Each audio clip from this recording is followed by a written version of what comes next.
오늘 말씀은 머나에 대한 비유입니다. 이 머나에 대한 비유는 여리고에서 한 말씀입니다. 여러분 루카복음 19장 1절에 보게 되면은 예수님이 여리고에 들어와서 삭개오를 만나는 장면 한 후에 이 말씀을 합니다. 예수님께서 삭개오를 만났는데 그 이유가 뭐냐? 잃어버린 자를 찾아서 구원하려 함이었다 하는 것이지요. 10절에 그 말씀을 합니다. 예수님의 사역을 지켜본 백성들은 하나님의 나라가 곧 이루어질 것이라고 기대를 하게 되었습니다. 왜냐하면 예수님께서 이제 곧 예루살렘에 입성하기 때문이지요. 이 백성들의 잘못된 기대를 고쳐주기 위해서 예수님은 머나의 비유를 지금 말씀하고 있는 것입니다. 머나의 비유는 예수님의 부활과 재림 사이에 살고 있는 성도들에게 어떤 삶을 살아야 하는가에 대한 가르침입니다. 성도들은 주님이신 예수님께서 각자에게 준 이 기회와 책임을 잘 사용하여서 예수님께서 맡기신 사역을 감당해야 하는 겁니다. 그러면 우리는 이렇게 질문할 수 있습니다. 예수님이 우리에게 맡기신 사역은 무엇일까? 10절에 의하면은 잃어버린 사람을 찾아 구원하는 사역이라는 것이지요. 성도들은 예수님께서 주신 어떤 기회나 책임을 가지고 잃어버린 사람들을 찾아서 구원하는 사역에 투자해야 한다 하는 겁니다. 다시 말해서 예수님이 지금 이 머나를 준 이유가 뭐냐? 잃어버린 사람을 찾아서 그에게 투자하라고 지금 머나를 준 것이에요. 이 머나의 비유는 달란트의 비유와 유사합니다. 저는 머나의 비유를 중심으로 하는데, 여러분 달란트는 마지막 말세를 만난 사람들이 하나님의 재림을 위해서 어떤 준비를 해야 하는가를 설명한다면은 머나의 준비도 비슷한 얘기지만은 머나의 준비의 그 핵심은 잃어버린 영혼들을 찾아서 내가 어떻게 투자해야 하느냐에 초점을 맞추고 있다 하는 겁니다. 이제 본문을 보면은 귀족 중 어떤 한 사람이 왕위를 받으려고 먼 나라로 떠나게 됩니다. 떠나면서 그는 10명의 이 종들에게 각각 한 문화씩 주고 있습니다. 그리고 이 한 문화를 가지고 사업하라고 명령을 내리지요. 달란트 비유는 각각 다른 달란트를 주는 데 비해서 문화는 모든 사람에게 공이 똑같은 한 문화를 줍니다. 이 문화는 금, 은, 보석 등의 무게를 달던 이 중량의 단위로서 마네라고 하는 곳에서 유래된 유대의 화폐 단위를 가리켜서 얘기합니다. 한 문화는 100드라크마의 가치가 있습니다. 근데 한 드라크마는 일반 노동자 한 사람의 품삯이에요. 이 일반 노동자의 한 사람의 품삯을 우리는 가리켜서 뭐라 부르지요?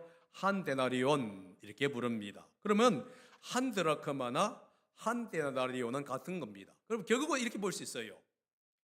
헬라의 문화에서는 드라크마를 사용하고 있고, 데나리온을 사용하고 있고, 유대에서는 드라크마를 사용한다는 것을 우리는 알 수가 있는 내용입니다. 이 한 문화는 100드라크마, 즉 100데나리온이기 때문에 약 3개월치의 월급에 해당되는 금액입니다. 여러분도 아시다시피 한 달란트는 얼마입니까? 6,000데나리온. 그러니까 한 문화는 한 데나리온의 60분의 1 정도가 되는 양입니다. 그러니까 비교적 우리가 3개월치라고 하게 되면 비교적 큰 월급이지만은 달란트와 비교하게 되게 되면은 적은 액수의 이제 돈이라고 할 수 있다는 것을 알 수가 있습니다. 귀족이 10명의 종들에게 한 문화씩 준 이유가 뭐냐 하면은 장사를 하도록 하기 위해서입니다. 자신이 없는 동안에 이 종들이 이 돈으로 장사하기를 원했던 것이에요. 이것은 다른 말로 말하면 하나님은 성도들이 교회에서 맡겨진 이 사역들을 감당하라는 정직이라서 우리에게 임명했다는 것을 알 수가 있습니다. 예수님은 하늘나라로 가시면서 우리에게 잃어버린 자를 찾아서 구원하라고 하는 이 대사명을 주었던 것이에요. 그런데 예수님은 왜 적은 양의 문화를 가지고 잃어버린 자를 찾아서 구원하라고 하는 이 대사명을 주었냐 하는 것입니다. 그 이유가 뭐냐 하면은 백성들이 예수님을 거절했기 때문에 그렇습니다. 14절에 그 얘기를 합니다. 다 같이 읽어봅니다. 시작. 그런데 그의 시민들은 그를 미워함으로 그 나라로 사절을 따라 보내서 우리는 이 사람이 우리의 왕이 되는 것을 원하지 않습니다 하고 말하게 하였다. 백성들은 이 귀족이 자신의 왕됨을 원하지 않았습니다. 그래서 사절단을 보냈습니다. 뿐만 아니라 이 귀인이 왕이 되는 것을 반대합니다는 촛불 시위를 지금 하고 있는 거예요. 왕이 문화를 주면서 이들을 향해서 사업을 하라고 한 것입니다. 오늘날 많은 사람들은 예수님께서 우리의 왕이 되는 것을 거절합니다. 그래서 이 개인적으로 만나면 참 친절한 사람도 복음을 전하라고 얘기하든지 교회에 가자 하게 되면 전혀 딴 사람으로 바뀌는 현상들이 있지. 여러분, 예수님을 믿는다는 것, 예수님을 영접한다는 것은 예수님이 우리의 왕이심을 고백하는 행위라는 사실을 기억해야만 합니다. 로마서 10장 9절에서 10절에 이렇게 기록하고 있습니다. 당신이 만일 예수는 주님이라고 입으로 고백하고 하나님께서 그를 죽은 사람들 가운데서 살리신 것을 마음으로 믿으면 구원을 얻을 것입니다. 사람은 마음으로 믿어서 의에 이르고 입으로 고백해서 구원에 이르게 됩니다. 이 로마서에 의하면은 구원받는 두 가지 방법을 얘기하고 있습니다. 하나는 뭐냐? 마음으로 믿는 것이요. 다른 하나는 입으로 고백하는 것입니다. 마음으로 믿는다는 게 뭐냐 하면은 예수님이 나의 죄를 위해서 죽었다가 부활했다는 사실을 마음으로 믿는 것을 얘기하고, 입으로 고백한다는 뭐냐? 부활의 주님이, 예수님이 나의 주님이심을 고백하는 사건이에요. 이 구원의 조건에 부활의 예수님이 나의 주님이라고 고백하고 있는 것이 포함됐다는 사실이 상당히 중요합니다. 아니, 믿으면 되지 왜 고백해야 하냐는 거예요. 우리는 보통 얘기합니다. 예수님을 믿으면 구원받습니다. 그런데 로마서에 의하게 되면 예수님을 믿으면 구원받는다는 얘기하지 않았어요. 예수님을 믿고 그 예수님이 나의 주님이라고 입으로 고백하면, 다시 말해서 모든 사람 앞에, 대중 앞에 그 사실을 공포할 때야만이 비로소 구원이 주어진다라고 얘기합니다. 여러분, 왜 이 고백이 중요하냐 하면은 당시의 주인은 로마 황제였습니다. 백성들은 로마 황제를 가리켜서 당신은 나의 주님이십니다, 나의 주인이십니다 하면서 충성 맹세를 했던 것이에요. 그런데 이 예수님을 마음으로 믿으면서 이 충성 맹세가 바뀌게 된 거예요. 다시 말해서 로마 황제가 나의 주님이 아니라 예수님이 나의 주님이시고 예수님이 나의 왕이라고 이제 대중 앞에서 고백하기를 시작했다는 거예요. 로마 왕이 아니라 예수님이 나의 왕이고 나의 주님이라고 고백함으로 말미암아 로마 통치 아래에서 수많은 믿음의 사람들은 순교의 길, 사형의 형정에서 이슬처럼 사라지게 되었던 거예요. 여러분, 왜 주님께서 믿으면 되는데 입으로 고백해라고 했을까요? 예수님을 믿는다는 것은 죽음과 동일하기 때문에 그런 거예요. 오늘날 예수님이 나의 주님이라고 고백할 때에 유사한 핍박을 받을 수가 있지. 학교나 직장, 사회에서 따가운 눈총을 받을 수도 있고 핍박과 왕따를 당할 수도 있는 것입니다. 사회생활을 하는데 많은 어려움이 올 수도 있고 스트레스를 받는 경험도 할 수가 있다 하는 거예요. 그런데도 불구하고 예수님께서는 이 예수님이 나의 주님이라고 서두로 모든 사람들에게 공포하라고 한 이유가 뭐냐 하면은 내가 누구를 위해서 살아갈 것인가를 스스로 다짐할 수 있는 기회를 주고자 했던 것입니다. 이 땅의 물질이 아니라 주님이신 예수님이 위해서 살아가겠노라고 하는 고백이 바로 이 고백이 있지요. 이 땅의 명예가 아니고 주인이신 예수님을 위해서 살아가겠노라고 고백하는 고백이 바로 이 고백 속에 들어가 있는 겁니다. 나의 모든 것을 주장하시는 분은 예수님이라고 하는 고백이 대중 앞에 하는 고백으로 나오는 것이지. 왜냐하면 그분은 나의 왕이고 나의 주님이시기 때문에 그렇습니다. 예수님을 영접한다는 것, 이것은 뭐냐? 예수님이 나의 주인임을 고백하고 예수님이 나의 모든 것이라고 고백하는 행위라고 한다면은 예수님을 거절하다는 것은 예수님이 나의 왕임을 거절하는 것을 이야기한다고 하는 거예요. 그래서 이 많은 사람들이 예수님이 왕이심을 거절합니다. 그래서 주님께서는 뭐 했지요? 우리에게 한 문화를 주시면서 나가서 그들을 향해서 사업을 하라, 장사를 하라 다시 말해서 그들에게 복음 사역을 하라 하고 하는 겁니다. 이 예수님이 한 문화를 준 주님이 누구라는 것을 그들에게 알려주라는 의미 속에서 모든 사람에게 동일하게 한 문화를 주었던 것이에요. 왜 예수님이 누구신지에 대해서 복음을 전하라고 얘기했을까요?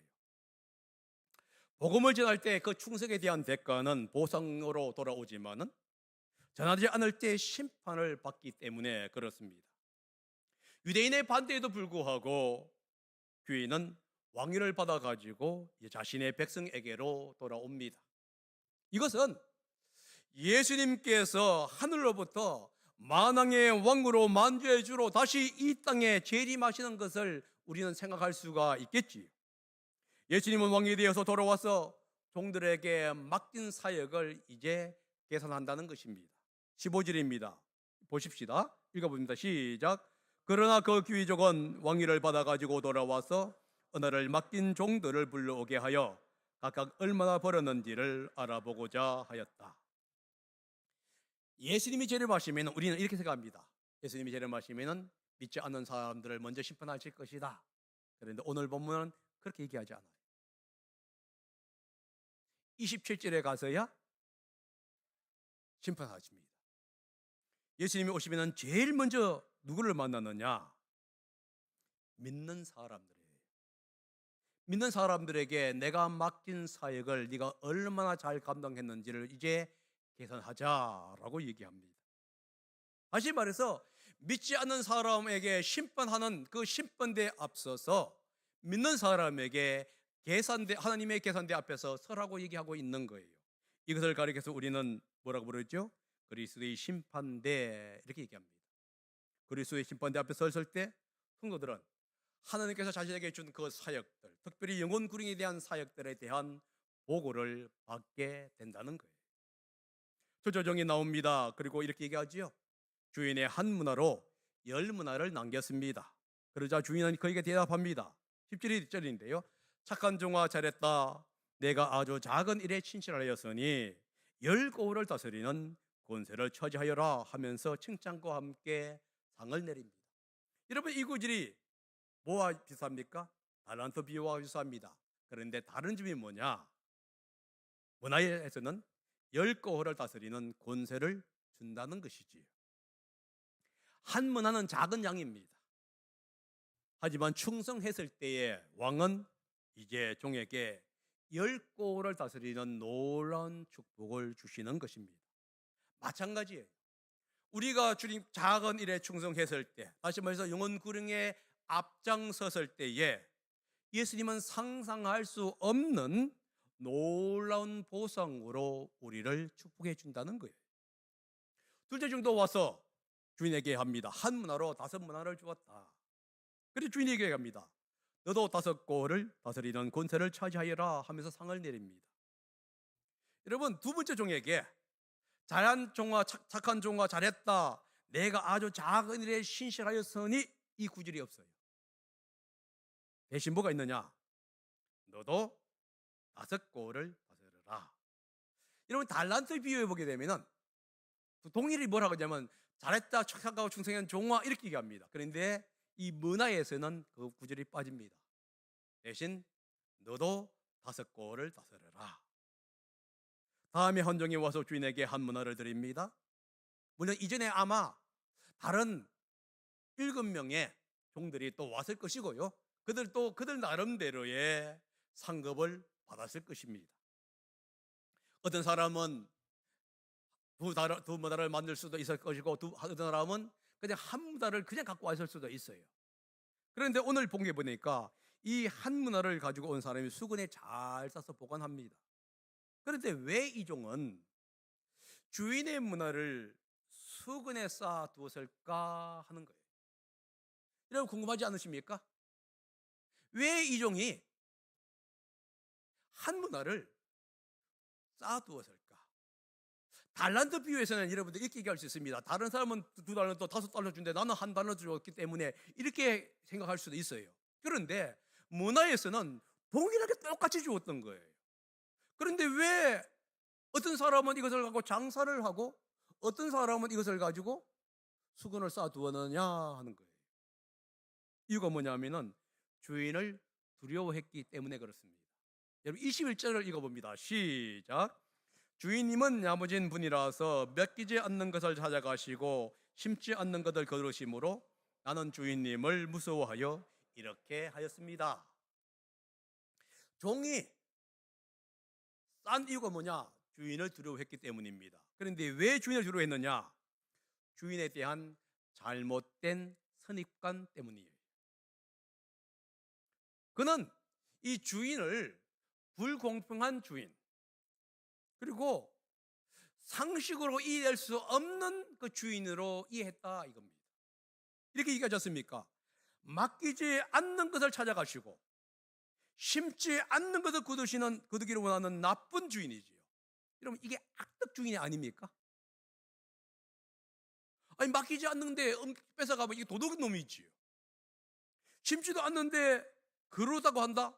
이건 강도 같은 사람이 아닙니까? 그러니까 이 종이 주인을 봤을 때 어떤 생각했냐면 이 사람은 도적이고 강도와 같은 나쁜 주인인 거예요. 아마 종이 이렇게 생각할 수도 있었을 거예요.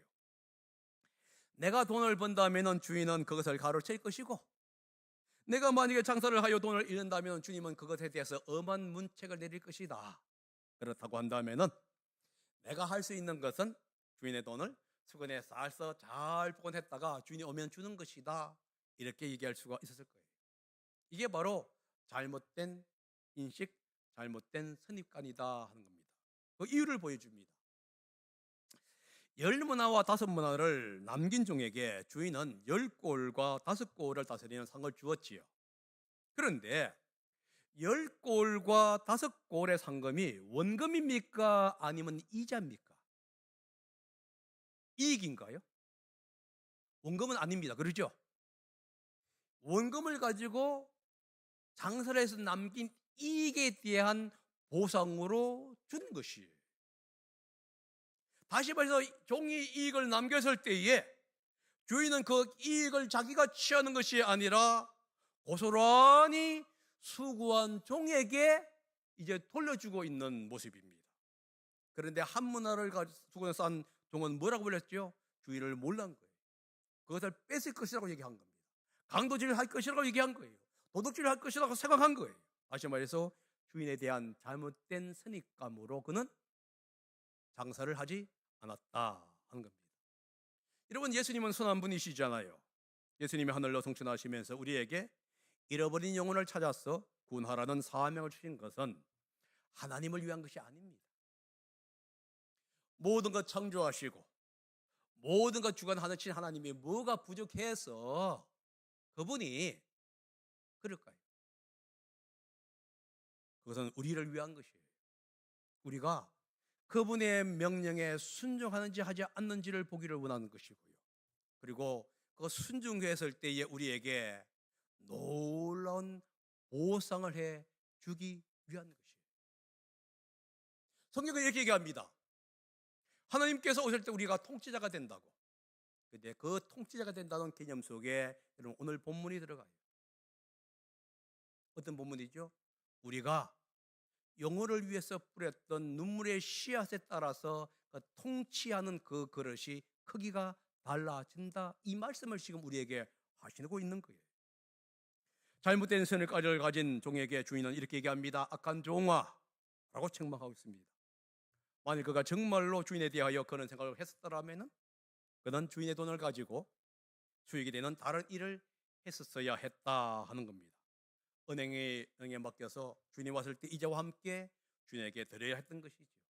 22절과 23절에 그 얘기합니다. 읽어봅니다. 시작. 너는 내가 야무진 사람이라서 맡기지 않는 것을 찾아가고 심지 않는 것을 거두어가는 줄 알았지. 그러면 어찌하여 내 은혜를 은행에 예금하여 주지 않았느냐? 그랬더라면 내가 돌아와서 그 이자와 함께 그것을 찾아줄 것이다.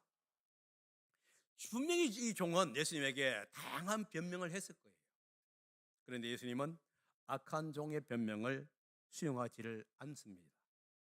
오히려 책망하지요. 그리고 뭘 하고 있느냐 하면 주인이 주신 그 가지도 빼앗아 버린다고 얘기합니다. 어디 있습니까? 24절이죠. 그리고 그의 곁에 서 있는 사람들에게 말하였다. 이 사람에게서 한 문화를 빼앗아서 10문화를 가진 사람에게 주어라. 잘못된 선입관을 가진 결과 하나님의 책망과 함께 주어진 것까지 빼앗기는 결과를 당하게 됐다 하는 겁니다. 그런데 그뿐만 아니라 또 다른 것이 있습니다. 27절을 한번 읽어봅니다. 시작. 그리고 내가 자기들의 왕이 되는 것을 원하지 않는 나의 원수들을 이 길이로 이끌어다가 내 앞에서 죽여라. 여러분, 수고한 종들에게 보상을 주고 문화를 감춘 종에게 책망을 한 후에 27절에서 나의 왕됨을 원하지 않는 사람들을 끌어다가 죽여라 이렇게 얘기합니다. 왜 갑자기 27절에 이 구절을 언급하고 문화의 비유를 마쳤을까 하는 거예요. 달란트 비유에는 이런 얘기가 없습니다. 그런데 문화의 비유에서 끝날 때에 뭐라 하고 있냐면 나의 왕됨을 원하지 않는 이 사람들을 죽여라 이렇게 명령하고는 문화의 비유가 끝이 나버려요. 이 얘기는 뭐냐? 잃어버린 영혼에 대한 사역을 하지 않는 사람은 주인을 왕으로 인정하지 않는 사람과 동일한 사람이라는 것을 지금 얘기해주고 있는 것이에요. 문화를 수고해 쌓은 종은 주인에 대한 잘못된 선입관을 가졌을 것입니다. 그거는 왕이 되기를 원하지 않는 사람과 동일한 사람이 되었을 가능성이 있습니다. 또 다른 이유는 뭐냐? 그도 주인이 왕이 되기를 원하지 않았어요. 왜냐하면 주인은 악덕이기 때문에 강도와 같은 사람이고 착취하는 사람입니다. 그런 사람이 왕이 되었을 때에 따라오는 결과는 엄청난 것이에요. 그래서 그는 원하지를 않았을 가능성이 많습니다. 그 결과 그건 뭐였습니까? 문화를 감추어 두었던 거예요. 근데 어쨌든 이유는 분명한 건 뭐냐?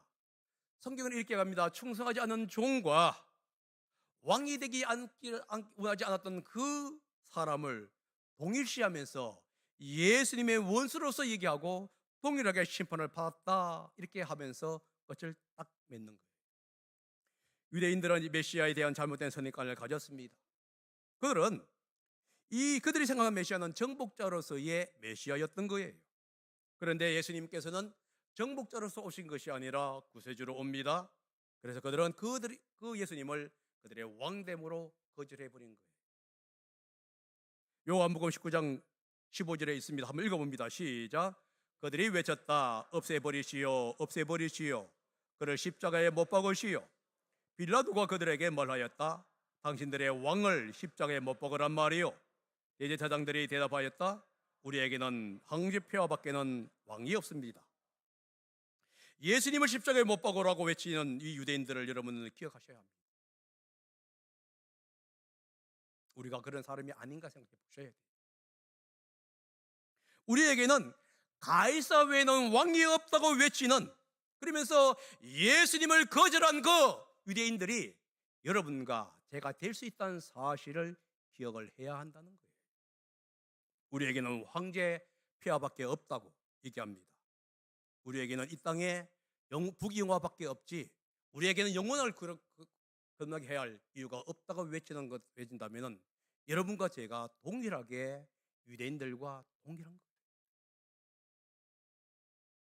예수님은 십자가에서 돌아가신 후에 우리에게 오실 때에 잃어버린 자를 찾아 구원하러 가는 사명을 사명과 책임을 주었습니다. 그분이 우리에게 얼마나 네가 이 땅에서 엄청난 부를 느꼈느냐 이것을 갖고 우리에게 책망하는 것은 아닐 거예요. 네가 얼마나 자식들을 잘 키웠느냐 이것 갖고 우리에게 개선돼 서지는 않을 겁니다. 나쁘다는 얘기가 아니에요. 우리는 그렇게 하셔야 됩니다. 중요한 것은 뭐냐? 내가 맡기신 그 사역 영혼을 위해서 네가 얼마나 기도했고 그를 위해서 얼마나 수고했고 얼마나 너의 모든 것을 가지고 투자했느냐. 내가 분명히 한 문화를 너에게 주었는데 너 그 문화를 가지고 얼마나 투자했느냐에 따라서 우리의 심판대 앞에서의 결과가 결정되어진다는 사실을 여러분이 인식해야만 하는 겁니다. 그래서 우리는 영혼들을 위해서 기도해야만 하는 거예요. 예수님은 이렇게 얘기합니다. 가서 모든 족속에게 복음을 전파하라는 명령을 주었습니다. 우리는 그 사명을 감당하지 못하고 있습니다. 어쩌면 이렇게 얘기할 수 있습니다. 한 문화를 감춰둔 종과 같은 생각을 하고 있는지도 모르지요. 내가 열심히 해봤자 누가 알아주겠느냐. 내가 열심히 해봤자 목사가 영광 받겠지. 교회의 부흥에 대해서 우리가 자랑만 할 것이지. 여러분 이런 마음을 가질 수 있다는 거예요. 그런데 주님은 이렇게 갑니다. 그 어떤 이유도 주님 앞에 핑계가 될 수가 없다라고 얘기하는 거예요. 그러면서 이렇게 얘기합니다. 작은 일에 충성된 자는 보너스를 받게 돼요. 24절에 그 얘기입니다. 그리고 그는 곁에 서 있는 사람들에게 말하였다. 이 사람에게서 한 문화를 빼앗아서 10문화를 가진 사람에게 주어라. 왕이 된 귀인은 세 번째 종에게 심판을 선언하면서 그가 가지고 있던 한 문화를 10문화에 있는 사람에게 주라고 명령을 내립니다. 첫째 종은 주인이 준 10문화뿐만 아니라 한 문화를 합쳐서 11문화를 가지게 됐지요. 지금 왕은 세 번째 종의 악한 문화를 뺏어서 지금 10문화를 갖고 있는 이익감을 갖고 있는 사람에게 지금 주고 있는 장면입니다. 이게 바로 보너스예요. 주위 사람들이 아마 이 보너스를 주는 것을 보면서 충격을 받았을 것입니다. 그래서 이렇게 얘기합니다. 주인님, 그는 10문화를 가지고 있습니다. 이때 주인은 뭐라고 했죠? 가진 사람은 더 받게 될 것이요 가지지 못한 사람은 그가 가진 것까지 빼앗기게 될 것이다 라고 하는 명언을 남기게 됩니다. 한자 고사성어에 주마가편이라고 하는 단어가 있습니다. 주마가편은 달리는 말에 채찍을 가한다 하는 뜻이에요. 교회인이나 직장 일이 있으나 일을 잘하는 사람들, 열심히 하는 사람들, 신실한 사람들에게 일이 몰아가고 있어요. 그런데 그것은 힘들 수 있습니다. 그러나 그 사람은 성진이 보상되는 것이고요. 그 사람은 그 직장의 중요한 일꾼임을 얘기해 주는 것이지요. 주님의 나라도 마찬가지입니다. 하나님은 이를 신실한 사람에게 지금 추가적인 보상과 함께 책임을 부여하고 있는 것이지요. 하지만 신실하지 못한 종은요, 보상은커녕 자신이 있는 것까지도 빼앗긴다고 주님은 말씀하고 있습니다. 문화의 비유는 마태복음 25장에 나오는 달란트의 비유와 유사합니다. 하지만 책임과 보상이 다르지요. 달란트 비유는 예수님께서 3명의 종에게 각각 다른 양의 많은 돈을 맡겼습니다. 5달란트, 2달란트, 1달란트를 맡깁니다. 반면에 문화의 비유는 10명의 종에게 똑같은 양의 적은 돈을 맡깁니다. 달란트 비유는 어떤 의미냐면 다양한 달란트, 재능을 어떻게 사용하느냐에 따라서 하나님의 보상이 달라진다는 것을 얘기합니다. 반면에 문화의 비유는 같은 것을 가지고 어떻게 사용하냐에 따라서 보상이 달라지는 것입니다.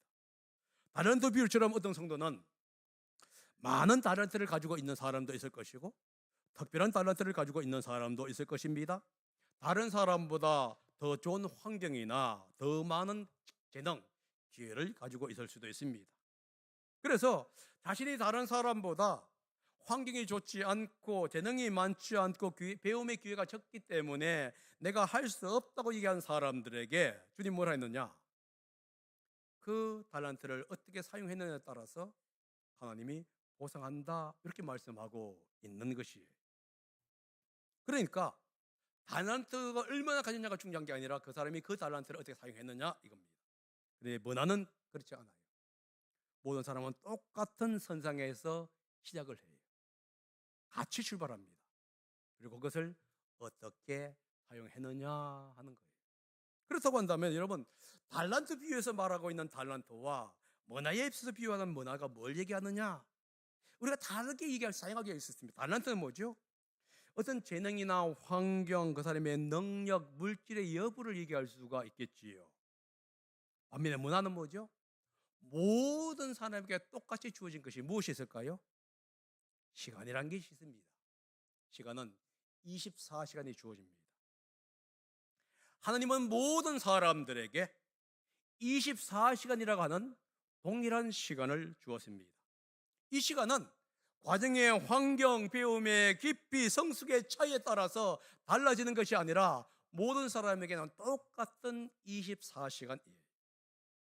이 24시간을 얼마나 잘 사용했느냐에 따라서 결과는 달라진다라고 얘기하고 있는 거예요. 우리는 예수님의 성천과 재림 사이에 살고 있습니다. 예수님은 우리에게 복음의 청지기로서 위임했어요. 예수님이 안 계시는 동안에 우리는 이 맡기신 복음의 사역을 감당해야 합니다. 복음의 사역을 감당하기 위해서 어떤 사람에게는 재능과 노출을 주었겠지요. 그러나 문화는 이렇게 합니다. 모든 사람들에게 24시간 한 동일한 시간을 주었다 하는 거예요. 재능이나 물질이나 기회가 많든 적든 똑같이 주어진 거예요. 이 똑같이 주어진 이 시간을 어떻게 사용하는 자에 따라서 그 사람이 하나님으로부터 받는 상은 달라진다는 것입니다. 설벌주는 이렇게 얘기합니다. 은혜롭고 신실한 종은 더 많은 은혜와 더 유용하게 쓰임을 받지만 신실하지 않는 사람은 점점 하나님으로부터 떨어지며 점점 더 나빠질 것이다. 우리 왕 되신 예수님은 선한 분입니다. 왕의 태도에 따라 우리는 충성할 수도 있고 불충성할 수도 있습니다. 충성할 때 주님은 보상해 주는 거예요. 결국은 우리가 24시간을 잘 사용하지 않는 이유가 뭐냐? 주님에 대한 불충이라는 거예요. 아니면 주님에 대한 잘못된 선입관 때문에 우리는 24시간을 얘기합니다. 그러면서 뭐 하냐면은 나는 뭐가 없고 핑계를 대면서 이 24시간을 잘못 요용하고 있다 하는 거예요. 그런데 주님이 이렇게 가지요. 잘 사용하는 자에게 보상을 준다고 얘기합니다. 그게 어디 있냐? 고린도전서 15장 58절입니다. 읽어봅니다. 시작. 그러므로 나의 사랑하는 형제자매 여러분, 굳게 서서 흔들리지 말고 주님의 일을 더욱 많이 하십시오. 여러분이 아는 대로 여러분의 수고가 주님 안에서 헛되지 않습니다. 24시간 안에 동일합니다. 그런데 주님의 일을 많이 하라는 얘기죠. 그러면 그 수고가 주님 안에서 결코 헛되지 않는다라고 얘기합니다. 예수님께서 맡기신 작은 사역, 영혼 전도의 사역에 최선을 다하는 우리 성도님들이 되시기를 바랍니다. 성도님들이 되시기를 바랍니다. 주님은 분명히 얘기합니다. 거기에 대한 대가는 확실하다.